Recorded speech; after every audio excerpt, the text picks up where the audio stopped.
오늘부터 에베소서 1장 3절부터 14절까지 말씀을 몇 달에 걸쳐서 함께 여러분과 나누도록 하겠습니다. 에베소서는 사도 바울이 쓴 13편의 편지 가운데 이 바울의 생각, 바울의 사상을 가장 잘 요약해 주는, 어찌 보면 바울 사상의 진수가 담겨 있는 그런 편지라고 할 수 있습니다. 그래서 어떤 사람은 이 에베소서를 바울 신학의 왕관이다 이렇게 표현할 정도로 에베소서는 바울의 13편의 편지 가운데서도 아주 중요한 위치를 가지고 있습니다. 흔히 사도 바울이 쓴 13편의 편지 가운데 사람들에게 가장 큰 영향을 미친 것은 로마서라고 알고 있죠. 사실 로마서가 사람들에게 가장 큰 영향을 미쳤습니다. 그 이유는 로마서 안에 이신칭이라고 하는 그 구원의 핵심을 중심으로 구원에 대한 설명이 아주 정확하게 그리고 체계적으로 명료하게 담겨 있기 때문에 사람들은 로마서를 읽고서 바울이 전하는 복음의 핵심의 진수를 깨닫게 되었던 거죠. 그래서 이제 로마서가 아주 큰 영향을 미쳤습니다. 이에 비해서 이 에베소서는 이 복음, 이 구원을 훨씬 더 깊이와 넓이와 높이를 가지고 장엄하게 그렇게 전해주고 있습니다. 그래서 로마서 다음으로 많은 사람들에게 큰 영향을 미친 그런 성경책이기도 합니다. 그래서 오늘부터 이제 이 바울의 에베소서 가운데서도 1장 3절부터 14절까지를 살펴보려고 하는데 1장부터 14절까지는 이 에베소서 중에서 어떤 부위에 위치해 있는가 하면 몸통 부분을 시작하는 바로 첫머리에 기록된 겁니다. 이 에베소서는 이제 1장 1, 2절이 편지를 보낼 때 처음 인사말이니까 서론으로 빼고 한번 잠깐 뒤로 가볼까요? 6장 끝에 21절부터 24절까지가 편지를 마무리하는 이제 그런 말로서 또 결론으로 빼고 나면 방금 우리가 읽은 에베소서 1장 3절부터가 이제 에베소서의 몸통이 됩니다. 본론이 됩니다. 그런데 이제 이 에베소서는 이 균형이 잡혀 있는데 6장으로 되어 있거든요. 정확하게 앞에 이 몸통의 전반부 3장하고 또 뒤에 후반부 3장이 교리와 윤리, 신학과 적용으로 이렇게 양분되어 있어요. 이 앞부분에 있는 교리라는 것은 하나님이 우리들에게 어떤 일을 하셨는가, 다시 말하면 우리의 구원을 위해서 하나님이 무엇을 해주셨는가 이제 하는 부분을 중심으로 설명이 되고 있고, 뒷부분에는 하나님께 구원을 받은 우리가 어떻게 살아야 하는지에 대한 설명으로 되어 있습니다. 근데 이제 바울을 이 에베소서의 1장 3절부터 14절까지는 이 에베소서 본론 가운데 교리 부분의 시작이기도 하고 넓게는 에베소서 몸통 전체의 시작 부분이기도 합니다. 에베소서가 바울이 전한 이 복음 혹은 바울의 신학의 정수가 담겨 있다면 사실은 에베소서 1장 3절부터 14절까지의 서론은 바울의 정수 중의 정수예요. 바울 신학 중에서 가장 핵심적인 부분이 담겨 있다고 생각해도 좋습니다. 왜냐하면 구원을 삼위 하나님 중심적으로 구원이라고 하는 것은 성부 하나님, 성자 예수님, 성령 하나님께서 협력해서 합력해서 협동 사역으로서 이러한 위대한 구원을 이루신 것을 설명하기 때문에 구원의 깊이, 구원의 높이, 구원의 넓이가 다른 서신서에 비해서 월등하게 그렇게 탁월하다고 볼 수가 있겠습니다. 그래서 우리가 지금 살펴보려고 하는 이 에베소서의 처음 이 서론 부분은 바울이 앞으로 에베소서를 통해서 말하려고 하는 내용 전체의 서론인 동시에 사실은 앞으로 말하고자 하는 그 내용의 핵심도 담고 있는 그런 면에서 대단히 중요합니다. 그러면 이 부분이 내용을 어떻게 구성이 되어 있는가 보면 마치 그 노래의 후렴구처럼 반복되는 말에 의해서 이 전체 내용을 3등분할 수 있습니다. 세 단락으로 구분해 볼 수가 있는데 우리 한번 세 구절을 읽어보죠. 6절입니다. 같이 한번 읽어보겠습니다. 시작. 이는 그가 사랑하시는 자 안에서 우리에게 그려주시는 바 그의 은혜의 영광을 찬송하게 하려는 것이다. 이번 끝부분이 하나님의 은혜의 영광을 찬송하게 하려는 것이다. 이렇게 끝이 났죠. 그 다음에 12절을 같이 읽어봅시다. 시작.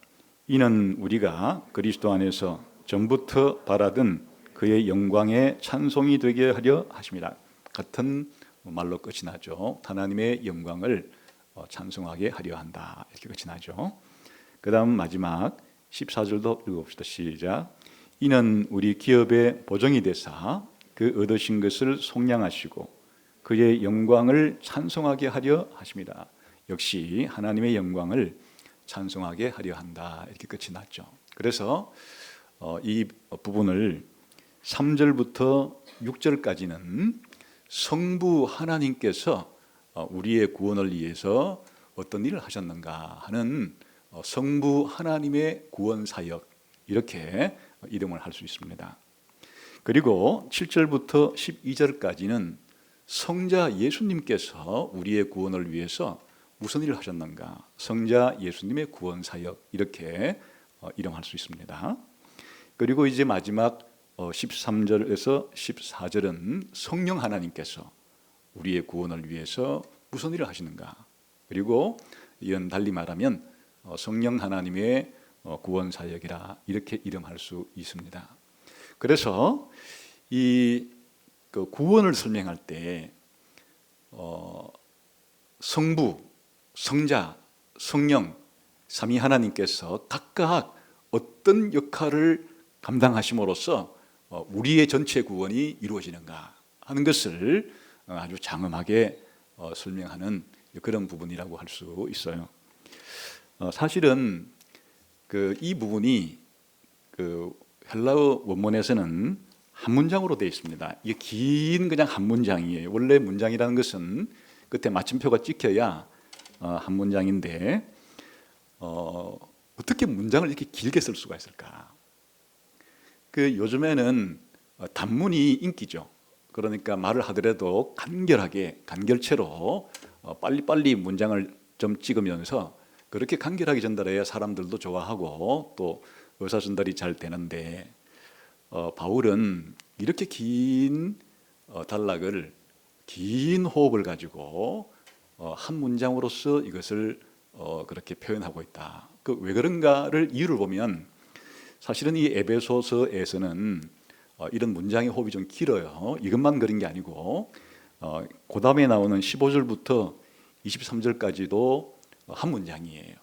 이런 식으로 이 에베소서는 7, 8개의 아주 긴 문장들이 나오는데 특히 지금 우리가 오늘 살펴보려고 하는 이 1장 3절부터 14절은 찬가예요. 찬양이에요. 바울이 하나님께 찬양을 드리는 내용으로 기록되어 있고 또 그 다음은 바울이 드리는 기도예요. 또 3장에 또 바울이 기도가 또 나오는데 그것도 길게 문장의 호흡이 가요.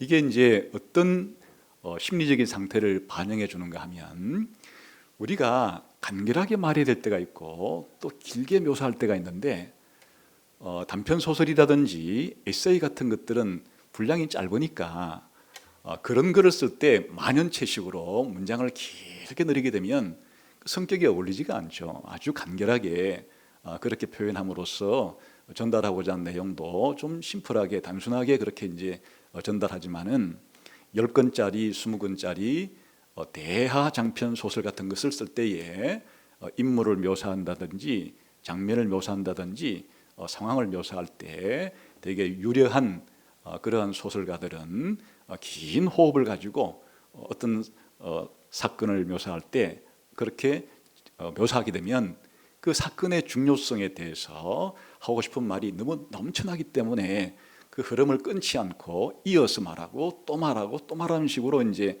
강조를 표현하는 수가 있겠죠.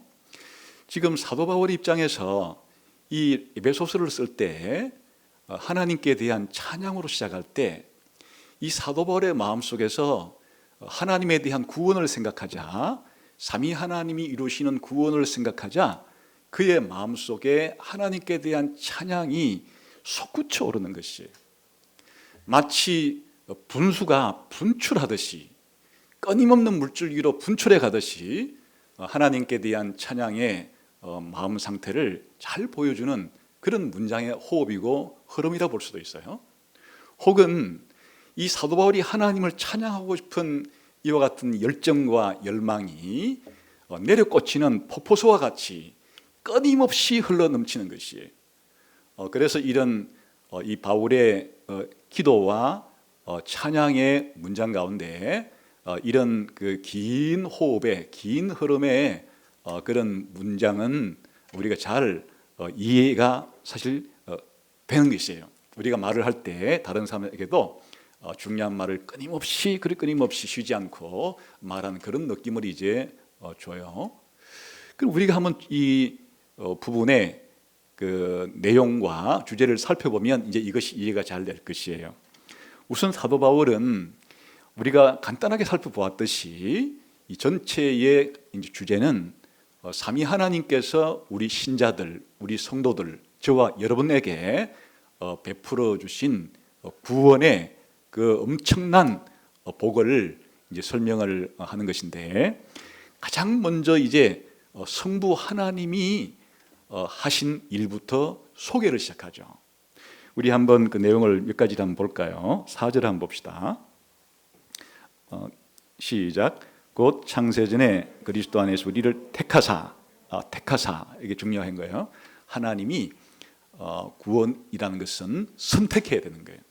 하나님의 선택으로 구원이 이제 시작이 되는 거예요. 그 다음에 5절도 봅시다. 시작. 그 기쁘신 뜻대로 우리를 예정하사.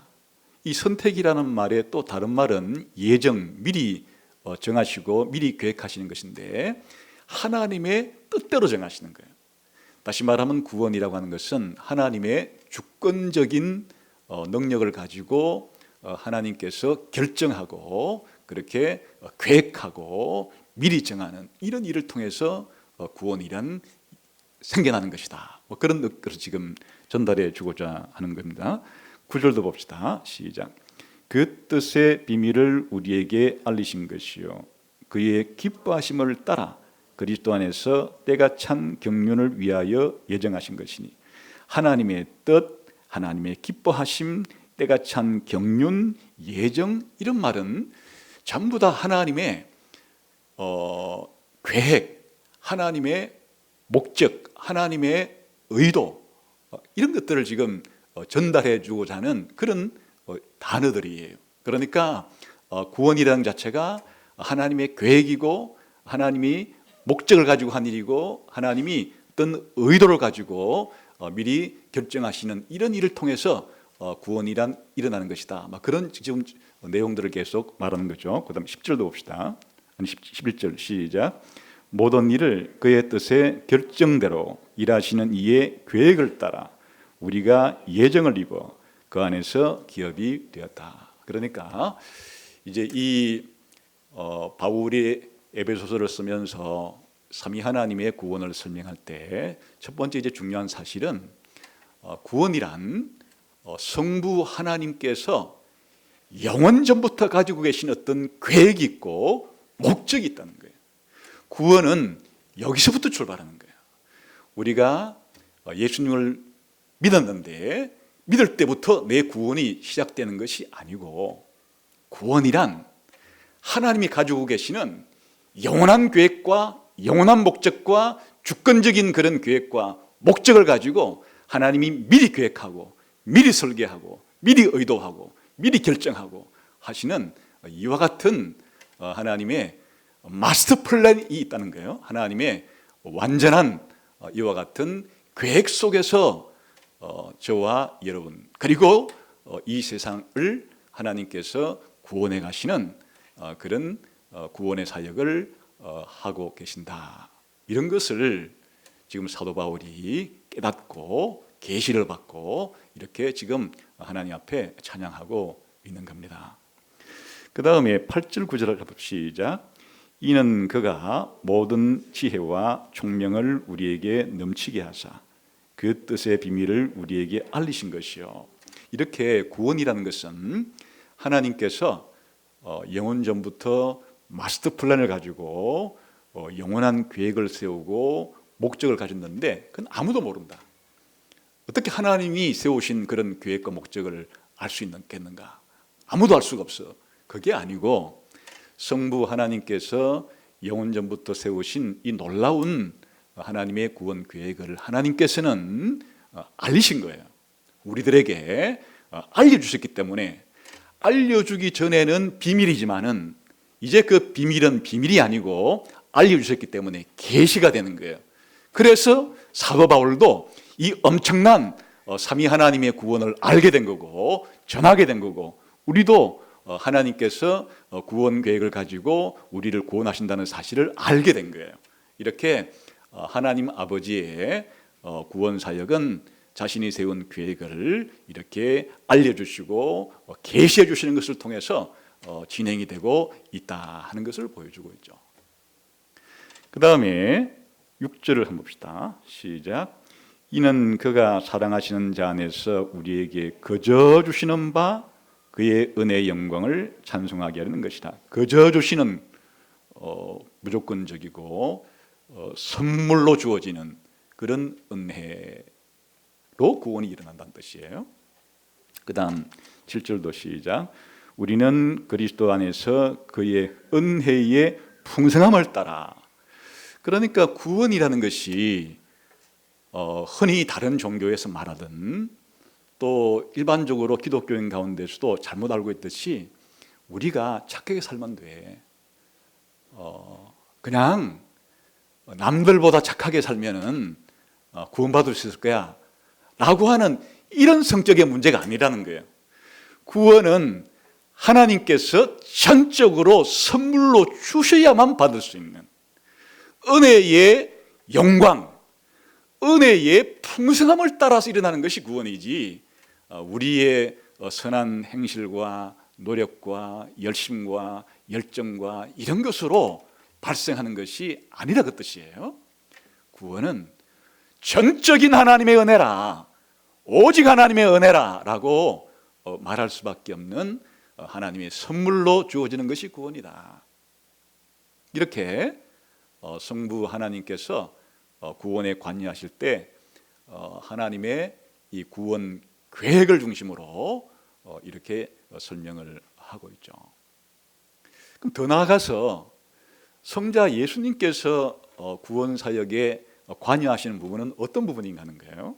그것은 바로 하나님이 세워놓으신 이런 구원이 계획이기 때문에 이 계획이 실행이 되기 위해서는 예수님께서 하나님의 구원 계획과 목적이 이루어지도록 뭔가를 하셔야 된 거예요. 그게 뭔가 하니까 자기의 피값을 지불해서 죄악 가운데 있는 우리들을 죄를 사해 주시고 건져내 주시고 구원해 주시고 해방시켜 주시는 이런 예수님의 구속 사역이 필요한 거죠. 7절에 나와요. 한번 7절에 봅시다. 같이 한번 읽어봅시다. 시작. 우리는 그리스도 안에서 그의 은혜의 풍성함을 따라 그의 피로 말미암아 속량 곧 죄사함을 받았느니라. 이 속량 혹은 구속이라는 말은 값을 치르고 다시 사는 거예요. 노예들을 살 때 값을 치러야 되죠. 값을 치르고 사내는 거예요. 그러니까 우리의 구원이라는 것은 하나님께서 그냥 계획을 세웠다고 구원이 일어나는 것이 아니라 우리가 죄와 죽음과 사단과 이 지옥의 형벌 가운데 있는 우리를 구출해내고 해방시켜주고 자유롭게 하고 죄를 용서해주고 이렇게 하기 위해서는 엄청난 값이 필요한데, 이 구원에 필요한 모든 값은 예수님께서 이 땅에 오셔서 온전한 인간이 되시고 사시고 십자가에 죽으시고 하는 이 부활을 하시고 하는 이 일을 통해서 이 모든 값을 다 지불한 결과로 예수님의 이 희생을 통해서 우리의 구원이 이루어지는 거다. 그래서 예수님이 이제 담당하는 것은 하나님의 구원을 계획을 이루기 위해서 자신이 이 땅에 오셔서 예수님이 행하신 모든 것은 이 구원에 필요한 값을 지불하는 것이었음을 구속이라는 용어를 통해서 우리에게 설명해 주는 겁니다. 그 다음에 이것으로 우리의 구원이 이루어지지가 않아요. 예수님이 이루신 이 실행한 결과를 이제 한 사람 한 사람에게 가져다 주고 적용해 주고 그 구원을 잃어버리지 않도록 지켜주고 하는 이런 일이 필요한데, 그 역할을 하시는 분이 성령 하나님이에요. 그 성령 하나님이 이렇게 우리에게 구원을 가져다 주고 우리의 구원을 지켜주고 하는 이제 이런 역할을 성령의 인침과 보정이라 하는 말로 지금 설명을 하고 있어요. 우리 한번 13절 14절을 봅시다. 시작. 그 안에서 너희도 진리의 말씀 곧 너희 구원의 복음을, 이건 지금까지 하나님이 하신 일, 예수님이 하신 일, 이런 일을 말해요. 이런 일을 듣고 그 다음에 그 안에서 또한 믿어 약속의 성령으로 인침을 받았으니, 이는 성령을 가리켜요. 성령은 우리 기업의 보정이 되신다. 그러니까 이제 성령님께서 우리가 이 아버지 하나님이 하신 일과 예수님이 하신 일을 근거로 이제 전할 때, 이거를 여기서는 진리의 말씀, 구원의 복음이라고 그러죠. 이거를 전할 때 듣는 사람들이 이 사실을 믿고 받아들이도록 하시는 분은 성령님이에요. 똑같은 구원의 복음을 듣는데 어떤 사람들은 배척하고 어떤 사람들은 듣고 믿고, 이런 일이 어떻게 일어나는가? 이것은 그 복음을 들을 때 머리가 좋아서 복음을 잘 이해하는 사람은 듣고 믿게 되고, 좀 이해력이 부족해서 아무리 들어도 이해가 안 되는 사람은 못 믿고, 이런 차원의 문제가 아니라 그 말이에요.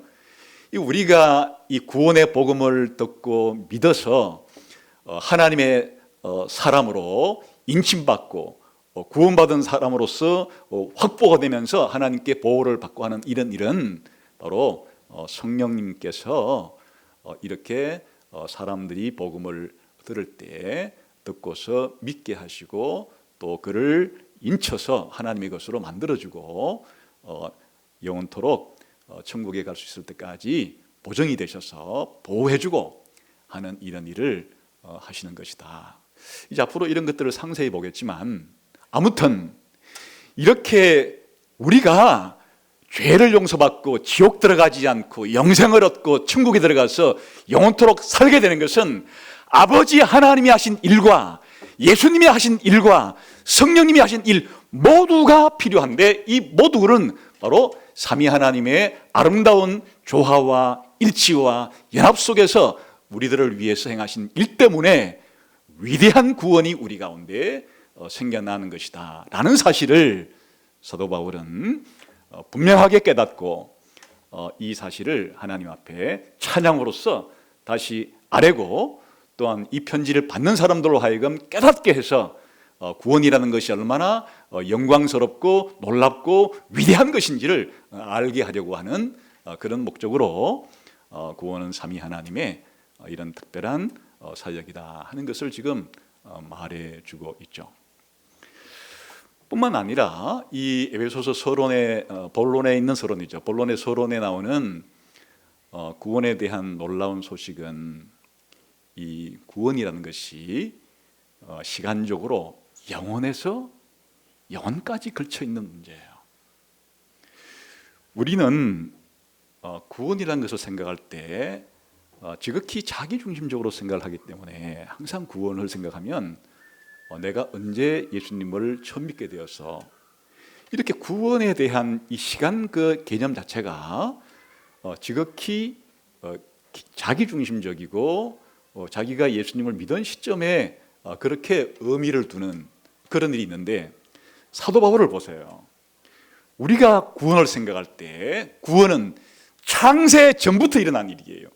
아버지 하나님께서 창세 전이라는 것은 창세기 1장 1절에 하나님이 태초에 천지를 창조하기 이전에, 시간 이전에, 역사 이전에 우리가 영원이라고 부르는 그 시간, 혹시 부를 수 있다면 영원 속에서, 영원 전부터 하나님께서 구원할 사람들을 선택하고 예정하고 하는 그런 문제이기 때문에 우리의 생각과 우리의 마음을 영원전으로 돌아가게 만드는 거예요.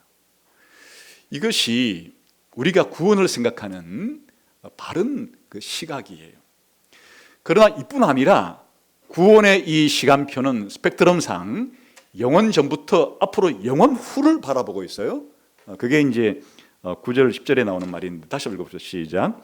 그 뜻의 비밀을 우리에게 알리신 것이요 그의 기뻐하심을 따라 그리스도 안에서 때가 찬 경륜을 위하여 예정하신 것이. 여기서 때가 찬 경륜을 위하여 예정했다는 것은 이제 때가 되면 실행될 것이다, 그런 의미인데, 때가 되면 실행될 내용이 일어나는 시점은 이제 10절에 나오는 시점은 미래의 역사의 끝에 일어날 시점이에요. 10절 시작. 하늘에 있는 것이나 땅에 있는 것이 다 그리스도 안에서 통일되게 하려 하심이라. 구원에 관한 지식을 가질 때 또 하나의 이 시간의 스펙트럼은 예수님이 재림하셔서 이 세상의 모든 하나님의 원수들을 심판하시는 그런 시점, 그리고 하나님을 믿는 모든 사람들을 완전히 구원하는 그런 시점, 그래서 하늘과 땅에 속해 있는 모든 사람들을 그리스도께서 통치하시는, 다시 말하면 영구한 하나님 나라가 시작되는 그 시점을 앞을 향해서 내다봐야 되는 것이에요. 그냥 우리가 현재 이렇게 예수님을 믿고 주일날마다 예배당에 와서 예배를 드리고 서로 교제하고 또 이럴 동안 세상에 나가서 뭐 이렇게 살다가 또 예배를 드리고 교제하고 이런 차원에만의 문제가 아니라, 구원이라는 것은, 구원의 끝은 어디를 바라보는가 하니까 바로 역사의 끝을 바라보고 그 종말을 바라보고 역사의 끝에 있을 이 우주가 하나님께서 왕으로 임명하신 그리스도에 의해서 세계 통일, 우주 통일이 일어날 위대한 역사의 하나가 되는 모든 피조물이 그리스도 안에서 그리스도를 머리로 해서 연합되고 하나가 되고 통일되는 그날을 바라보아야 구원이라는 것이 무엇인지를 알 수 있는 거예요. 그 너머는 또다시 우리가 영혼이라밖에 부를 수 없는 그런 시간이에요. 내가 받은 구원, 우리가 받은 구원, 교회가 받은 구원은 바로 이와 같이 영원전에 시작해서 영원 후까지를 가는 이 그인 영원에서 영원까지라고 하는 이런 거시적인 시간의 흐름 속에서 우리가 내가 받은 구원이란 어떤 것인가, 우리가 받은 구원이란 어떤 것인가 라고 생각을 해야 한다, 그런 거죠. 이 영원에서 영원까지는 그냥 흘러가는 것이 아니고 하나님이 정해놓은 계획에 따라서 구속사의 시간이 흘러가요. 구속사의 시간표가 진전이 되고 발전이 되는데, 이 가운데 몇몇 중요한 역사적인 분기점이 있어요. 그건 여기 나오는 그의 피로 우리를 구속하고 속량하고 죄 사함이 일어나는 시간이에요. 예수님 초림 때죠.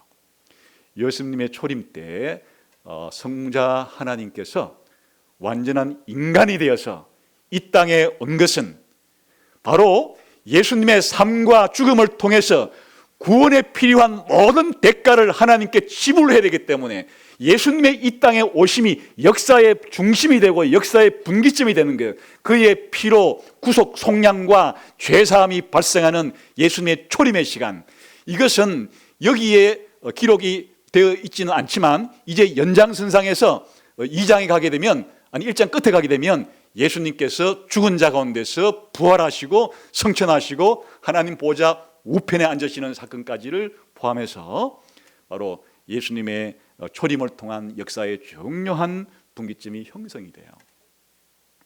그리고 예수님께서는 여기 나오는 성령의 인침이라고 표현했듯이 오순절날 성령을 이 세상 당신의 교회에 보내셔서 이제 예수님이 확보해 놓은 이 놀라운 구원이 신약시대 성도들에게 전달이 되고 적용이 되고 이루어질 수 있도록 하는 이와 같은 놀라운 오순절의 사건이 벌어지게 되고, 이 오순절 이후에 예수님이 오실 때까지 여기서 보면 11절과 12절에 우리라는 말이 나오고 13절에 그 안에서 너희라는 말이 나오는데, 이건 아주 의도적으로 대조하는 것이에요.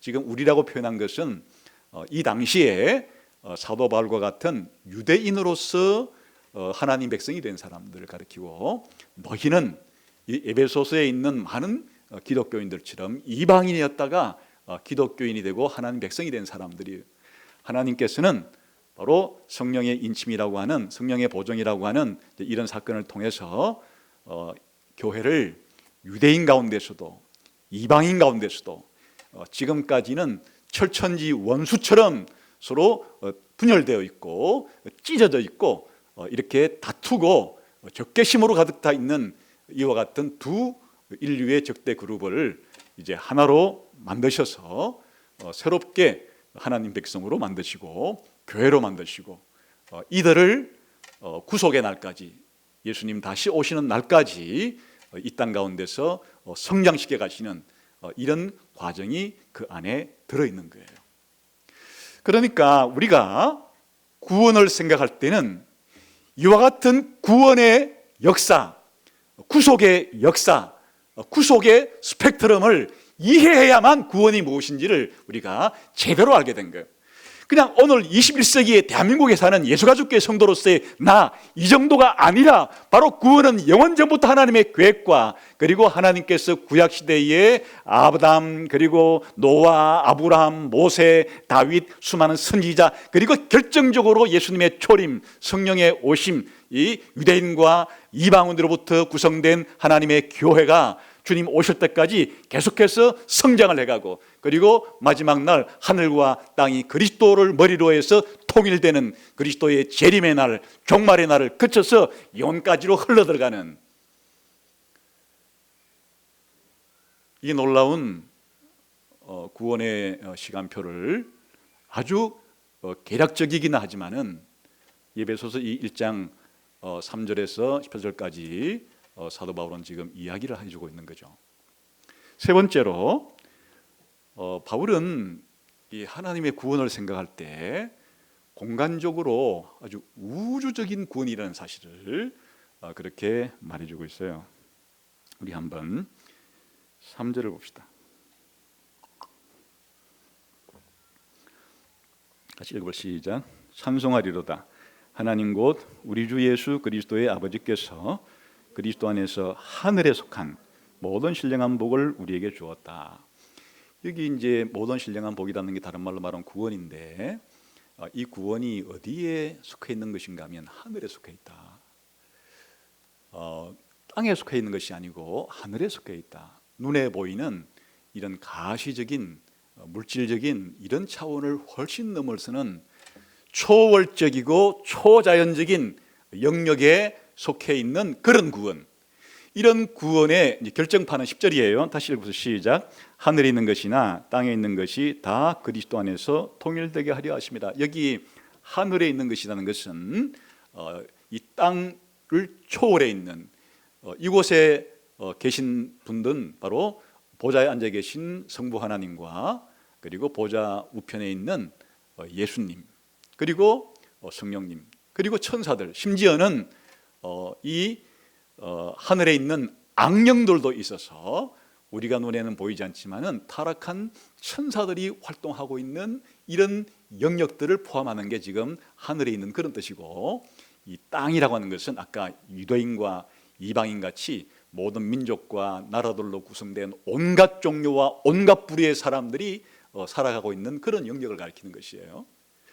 그러니까 이 하나님의 구원이라는 것은 단순히 우리 사람만의 문제가 아니라 무엇과 연루되어 있는가 하면 천사들의 세계와도 연루되어 있어서 타락하지 아니한 천사와 타락한 천사까지도 이 놀라운 구원의 문제에 연관되어 있고, 다시 말하면 인간 이상의 그런 초월적인 영역에 살고 있는 그런 천사들의 영역까지도 포함하는 것이고, 당연히 인간 이하의 그런 만물까지도 포함하는 하늘과 땅, 천사와 인간과 다른 모든 피조물의 영역을 포함하는 우주적인 차원에서의 문제이지, 구원은 단순한 인간만의 문제는 해당되지 않는다. 구원을 아주 거대한 차원에서 우리들에게 말해주고 있어요.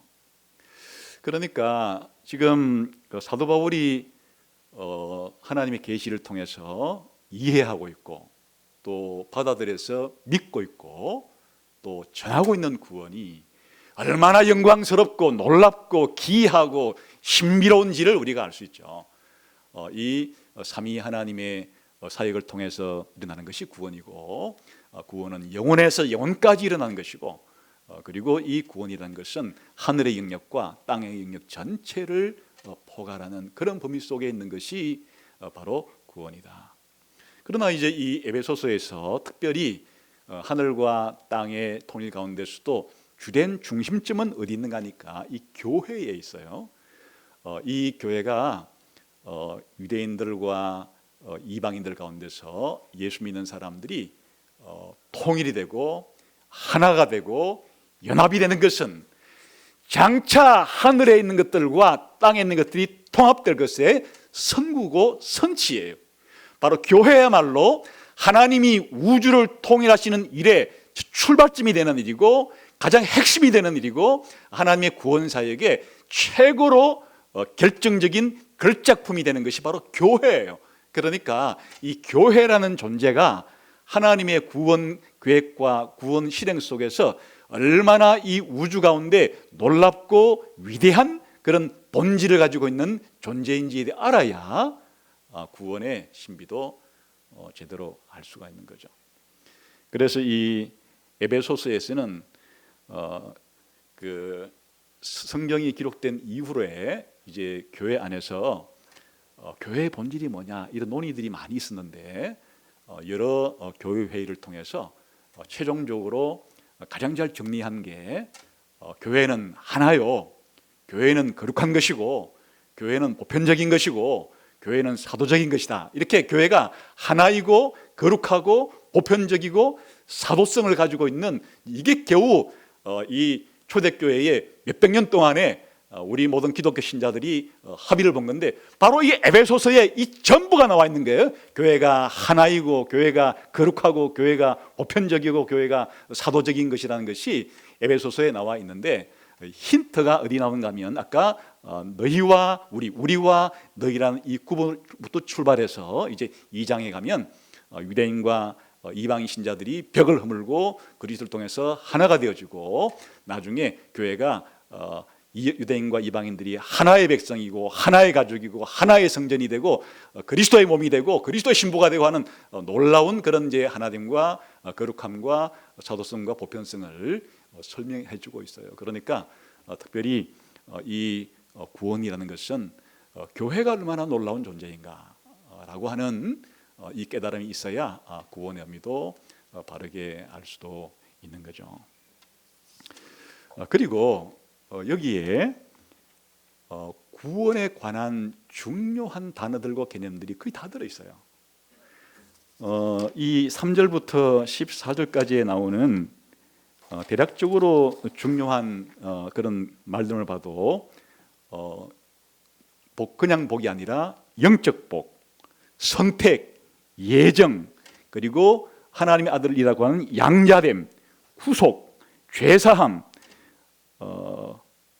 인침, 보정, 그리스도의 피, 약속의 성령, 그리고 은혜, 믿음, 소망, 사랑, 이것은 이 앞으로 에베소서에서 등장하게 될 중요한 이런 단어들과 개념들 전부가 그냥 보석들이 다 한꺼번에 모여있다 싶어 할 정도로 이 본론의 서론 가운데 다 들어있죠. 에베소서는 나중에 이 개념들을 더 하나씩 둘씩 상세하게 설명을 해갈 것이에요. 그것이 곧 에베소서이고, 그것이 곧 바울서신 전체이고, 그것이 곧 신약성경 전체이고, 그것이 곧 사실은 성경 전체에서 가리키는 구원의 중요한 진리들이 될 것입니다. 그래서 사도 바울이 에베소서를 쓸 때 이 본론에 처음 쓰는 요 12절에 해당되는 이 한 문장으로 된 놀라운 삼위 하나님의 구원은 것은 참으로 놀라운 것이에요. 참으로 영광스러운 것이고, 우리가 이 구원에 대해서 제대로 알아야만 하나님께서 우리에게 계시해 주신 구원을 제대로 우리가 알아듣고 또 믿고 우리 신앙생활에 적용해서 유익을 얻을 수가 있는 것이에요. 만일 이 에베소서 1장 3절부터 12절까지 사도 바울이 말하고 있는 바와 같은 구원에 대한 이해와 지식이 우리에게 생겼을 때, 그러면 우리의 삶이 어떤 변화를 가져올 것인가 하는 거예요. 첫 번째는 찬양과 기도의 사람이 되는 거예요. 이 사도 바울이 하나님의 계시를 통해서 이런 놀라운 구원을 알게 되자 제 첫 단어가 뭐예요? 찬양하리로다, 찬송하리로다잖아요.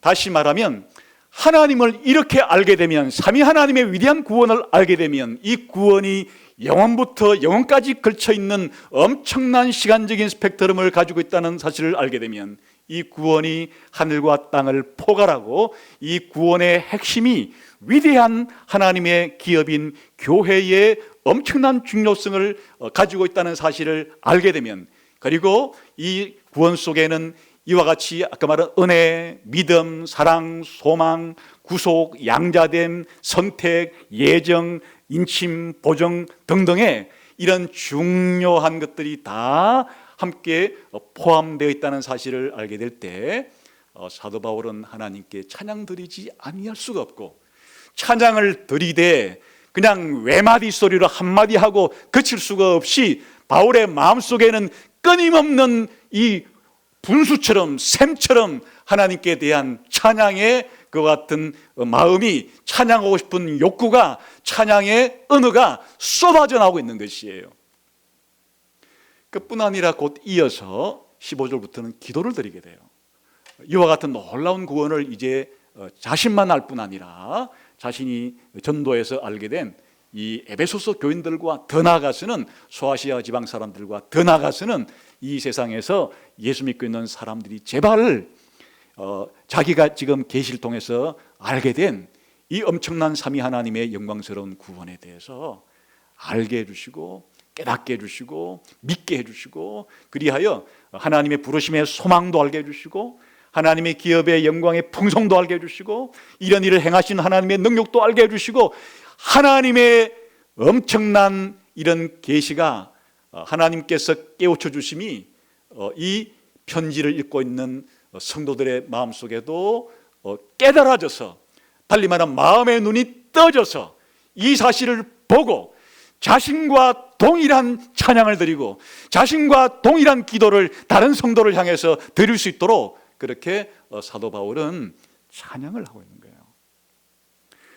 만일 우리가 신앙생활을 하면서 지금 사도 바울이 이 에베소서 본론의 서론에서 드리고 있는 이런 찬양하고자 하는 이런 그 열망, 하나님께 드리는 이런 기도의 열정이 나는 무슨 뜻인지를 잘 모르겠다, 나에게는 아무런 깨달음도 감동도 없다, 그러면 기독교인으로서는 굉장히 심각한 그 상태이고, 또 아직 이제 처음 예수 믿은 지 얼마 안 됐다면 아주 어린 상태예요. 우리가 예수를 믿고 그 신앙생활을 한다고 하는 것은 지금 여기 사도 바울이 말하는 이런 구원에 대한 이 지식과 이해가 점점 자라가서 우리가 삶을 살아갈 때든 이런 예배로 모일 때든 하나님께 대한 이 찬양과 이 기도가 자신의 마음속에서 우러나오게, 누가 시켜서가 아니라, 입에 발린 것이 아니라 자신의 중심으로부터, 자신의 존재로부터 이와 같이 사도 바울과 동일한 성격의 동질의 이런 찬양과 기도가 우러나와야 진짜 우리가 참 기독교인이고 이 세상 가운데서 하나님이 계획한 걸작으로서의 그런 교회 성도라고 할 수가 있죠. 사실 예배는 이렇게 하나님께 찬양을 드리고 기도하는 것 이외에 무엇이겠어요? 하나님의 말씀을 듣는다는 것은 이걸 위한 목적이에요. 우리가 설교를 듣고 성경 공부를 하는 것은, 개인적으로 성경을 읽고 하는 모든 목적은 사도 바울이 가졌던 이 신앙, 이 사상, 이 신학을 가지고 삼위 하나님께 찬양을 드리고 싶고 삼위 하나님께 간구와 기도와 감사를 드리고 싶은 마음이 충만한 상태로 우리의 존재가 변화되는 것. 이게 성숙이고 드리는 우리 예배의 본질이에요. 두 번째, 이런 구원에 대한 지식이 우리 가운데 점차 뿌리를 내리고 자라가게 되면은 두 번째 중요한 결과가 생겨나게 되는데, 그것은 종말에 대한 확신, 일명 다른 말로 말하면 구원에 대한 분명한 확신을 가지게 되는 것이에요. 사실 우리들은 현세 중심적이기 때문에 오늘 당장, 혹은 이번 달, 아니면 내 인생 한 10년 정도, 여기밖에는 관심 사항이 없죠. 벌써 20년 뒤, 30년 뒤, 노후, 죽고 난 뒤, 몇백 년 뒤, 몇천 년 뒤, 이거 우리 관심 바뀌잖아요. 그런데 사실은 우리가 살아갈 때 죽음이란 그렇게 멀리 있지 않아요. 한 발짝에 문 열면 죽음이 있는 거예요. 오른발 잘못 내디디면 죽음이 있는 것이에요. 우리가 인생이 이 땅에서 그렇게 긴 것 같아도 삶과 죽음의 경계선은 그렇게 분명하지 않아요. 다시 말하면 우리의 최고의 중요한 확신은 무엇이어야 되는가 하니까, 내가 지금 당장 죽어도 내가 죽은 이후에 무슨 일이 벌어질까에 대한 내 개인적인 종말에 대한 분명한 확신, 더 나아가서는 이 세상의 끝이 어떻게 될 것인지에 대한 확실한 구원에 대한 확신이 있어야, 종말에 대한 확신이 있어야 내가 살아갈 때 매일매일의 삶, 그리고 내가 살아있는 이 삶이 역동적이고 활기찰 수 있는 것이에요. 사실 우리가 내가 죽고 난 다음에 사도 바울처럼 주님의 품으로 간다, 또 주님이 재림하실 때 이 땅에 그리스도를 머리로 하는 하늘에 속한 것과 땅에 속한 모든 것들이 통일되는 영광스러운 하나님 나라가 생긴다는 이 확실한 기식만 내게 분명하다면, 이 세상에 살아가는 우리의 살아가는 삶 속에 힘들고 어려운 것들을 왜 못 이기겠어요? 아무리 세상 사람들이 아우성치는 어려움이라 할지라도 이 종말에 대한, 미래에 대한 확신이 분명하다면 우리의 이 땅에서의 삶은, 이 종말에 대한 두려심의 소망을 가진 사람들은 그렇지 않은 사람과의 너무나 다른 인생을 살 수밖에 없어요. 그 사도 바울은 자신이 지금 이 감옥에서 이런 편지를 써요. 이 감옥에서 사실은 가택연금 상태에서 이런 위대한 편지를 쓰는데, 그 감옥이 로마의 황제가 사도 바울을 어찌할 수 없다는 얘기예요. 이와 같은 미래에 대한, 종말에 대한, 구원에 대한 확신을 가지고 사도 바울처럼 살아갈 수 있는 사람이 된다. 사실은 미래에 대한 불안을 가지고 미래에 대한 염려와 걱정 속에서 살아가는 것은 일면 우리가 이 땅을 살아갈 때 우리에게 생겨나는 일들이기도 하지만, 바로 구원에 대한 지식을 확실히 가지게 되면 이런 근심과 걱정과 염려로 산적해 있는 세상 가운데 이를 초월하고 넘어서고 극복할 수 있는 힘을 얻게 되는 것이에요. 세 번째, 이런 구원에 대한 지식을 확실히 가지게 될 때 우리에게 어떤 결과가 생기는가 하면, 그것은 무엇보다도 거룩하고 깨끗하게 흠이 없이 살려고 하는 강렬한 동기부여를 가지게 돼요. 왜냐? 구원 자체가 하나님께서 우리를 거룩하고 흠이 없는 존재로 만들려고 하는 것이 하나님의 구원의 목표이기 때문에 우리가 이 구원의 목표를 확실히 알게 되면은 돈을 벌고 또한 사회에서 취업을 하고 결혼을 하고 가정을 꾸리고 뭔가를 하고 이런 일을 행하면서 뭔가 다른 사람과 비교할 때 더 많은 소유를 더 많이 가져야만 행복할 것 같은 이런 모든 시험에서부터 벗어날 수 있어요.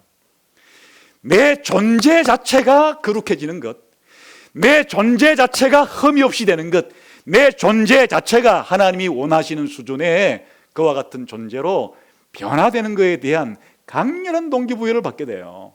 그래서 내가 살아가는 그 삶이 불신자들은 하나님도 없고 소망도 없고 아무것도 없기 때문에 자기를 그냥 때에 따라서 시류에 몸을 내어 맡겨서 도덕이라는 것도 있을 것이 없이 그냥 문화에 따라서 시간에 따라서 형편에 따라서 환경에 따라서 자기 욕심을 채우는 쪽으로 그렇게 발전하기 쉽지만은 우리 기독교인들은 이 에베소서의 후반부에 나오듯이 거룩하게 살고 사랑으로 살고 빛 가운데 살고 지혜롭게 살고 영적인 전쟁을 영적인 싸움을 수행하며 살고 이렇게 살아가고자 하는 강렬한 동기부여를 받게 되어서 우리가 도덕적이고 윤리적으로 우리 존재 자체가 하나님의 은혜에 의해서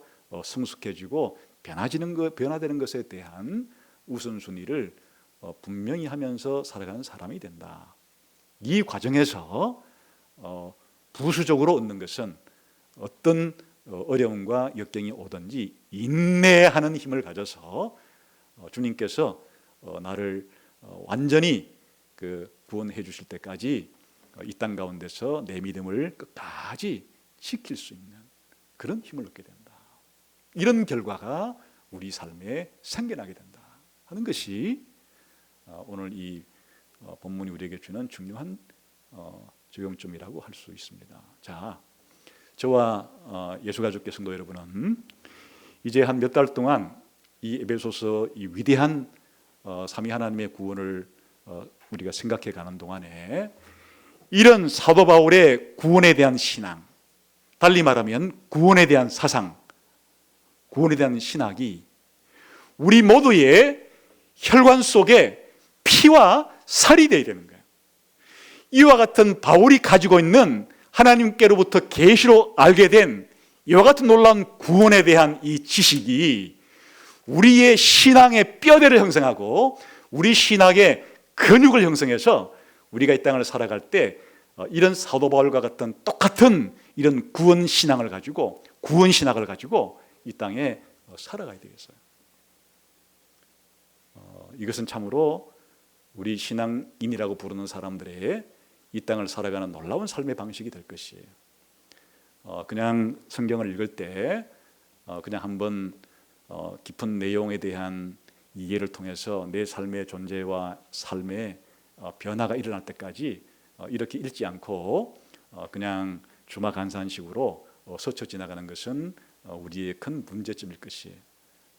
이번에 다시 한번 에베소서 1장 3절부터 14절까지를 통해서 보여주시는 삼위 하나님의 위대한 구원에 대한 이 비전이 저와 여러분의 마음속에 메아리치고 메아리쳐서 이것이 바로 나도 이제는 사도 바울이다.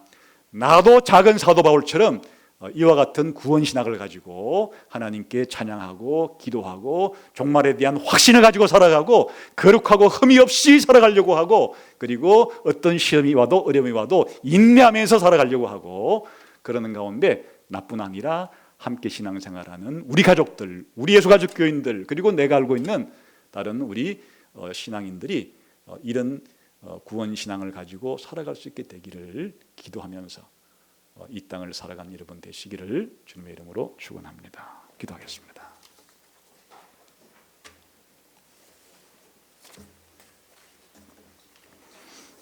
하나님 아버지 감사합니다. 오늘 사도 바울을 통해서 보여주시고 가르쳐 주신 삼위 하나님의 놀라운 이 구원에 대한 엄청난 그 비밀이 이제는 우리에게는 비밀이 아니고 하나님의 놀라운 계시가 되어서 이것이 바로 나의 양식이 되고 이 양식을 먹고 우리가 건강한 신자들로 이 땅을 살아가게끔 은혜를 주옵소서. 예수님 이름으로 기도하옵나이다.